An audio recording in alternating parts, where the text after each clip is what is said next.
একবার ভাবুন তো, একজন প্রাক্তন প্রধানমন্ত্রী যখন দেশ থেকে দূরে নির্বাসনে থাকেন আর সেখান থেকে তার দেশের ভবিষ্যৎ নিয়ে কলম ধরেন, সেই লেখায় কতটা আবেগ আর কতটা উদ্বেগ থাকতে পারে। আজকে আমরা ঠিক এমনই একটা লেখার গভীরে যাব। এটি শেখ হাসিনার লেখা, যা তিনি নির্বাসন থেকে বিশেষভাবে দ্য উইক ম্যাগাজিনের জন্য লিখেছিলেন। আসুন দেখি তিনি কি বলতে চেয়েছেন। তিনি তার লেখাটা শুরুই করেছেন একটা অত্যন্ত শক্তিশালী কথা দিয়ে।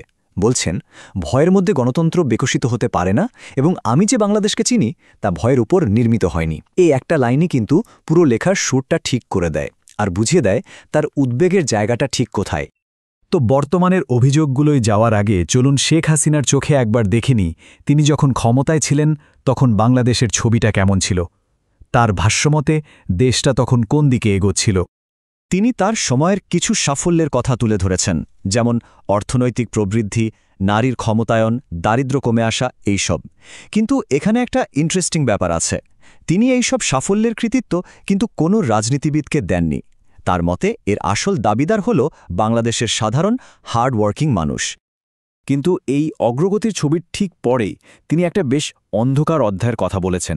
তার মতে বর্তমান পরিস্থিতিটা গণতন্ত্রের আদর্শের সাথে একরকম বিশ্বাসঘাতকতার মতো। চলুন তার মূল অভিযোগগুলো কি সেটা একটু পরিষ্কারভাবে দেখে নেওয়া যাক। এখানে দেখুন দুটো একেবারে ভিন্ন চিত্র।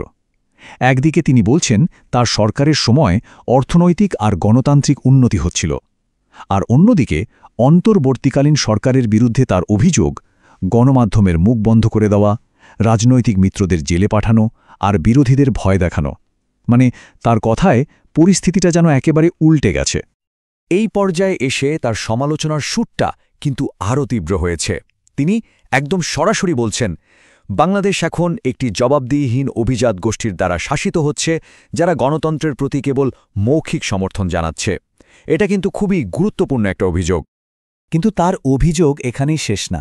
তিনি আরও একটা চাঞ্চল্যকর দাবি করেছেন।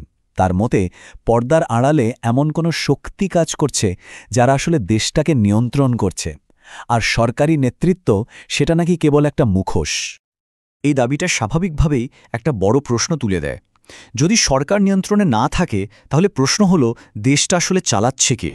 আর এখানেই তিনি তার সবচেয়ে বিস্ফোরক মন্তব্যটি করেন। তিনি বলছেন, সত্যিটা হলো ডক্টর ইউনূস আসলে মোটেও নিয়ন্ত্রণে নেই। এই একটা কথা কিন্তু পুরো রাজনৈতিক পরিস্থিতিকে একটা অন্য দৃষ্টিকোণ থেকে দেখার সুযোগ করে দেয়। তাহলে প্রশ্ন আসে, এই অদৃশ্য শক্তিটা কারা? শেখ হাসিনার মতে এরা হলো কিছু ইসলামপন্থী গোষ্ঠী। তার অভিযোগ, এদেরকে নাকি সমাজে শেকড় গাড়তে দেওয়া হচ্ছে, আর এরা কট্টরপন্থী মতাদর্শ ছড়িয়ে দেশের স্থিতিশীলতাকে ভেতর থেকে একেবারে দুর্বল করে দিচ্ছে। এটা বেশ গম্ভীর একটা সতর্কবার্তা। তো এতগুলো অভিযোগ আর উদ্বেগের কথা বলার পর তিনি ভবিষ্যতের জন্য একটা পথের কথাও বলেছেন। চলুন দেখি এই সংকট থেকে বেরিয়ে আসার জন্য তিনি কি সমাধান দিচ্ছেন। তার কাছে প্রকৃত গণতন্ত্রের একটা সহজ সংজ্ঞা আছে। সেটা হলো এমন একটা ব্যবস্থা যেখানে শাসকের কাছে জনগণের দেওয়া ম্যান্ডেট থাকবে আর বিরোধী দল রাজনীতিতে অংশ নিতে পারবে। তার মতে এই দুটো জিনিসের কোনোটাই এখন বাংলাদেশে নেই। সুতরাং সব কিছুর শেষে তার সমাধান একটাই, আর সেটা হলো একটা অবাধ ও সুষ্ঠু নির্বাচন। তার মতে এর মাধ্যমেই দেশে প্রকৃত গণতন্ত্র ফিরে আসতে পারে, এবং এটাই এই সংকট থেকে বেরোনোর একমাত্র রাস্তা। শেখ হাসিনার পুরো লেখাটা পড়ার পর শেষ পর্যন্ত একটা বড় প্রশ্ন আমাদের সামনে এসে দাঁড়ায়। বাংলাদেশ কি সত্যি তার গণতান্ত্রিক পরিচয়, সাংবিধানিক স্বাধীনতা আর মানবাধিকার রক্ষার জন্য এক ঐতিহাসিক সন্ধিক্ষণে দাঁড়িয়ে আছে? এই প্রশ্নটার উত্তর হয়তো সময়ই বলে দেবে।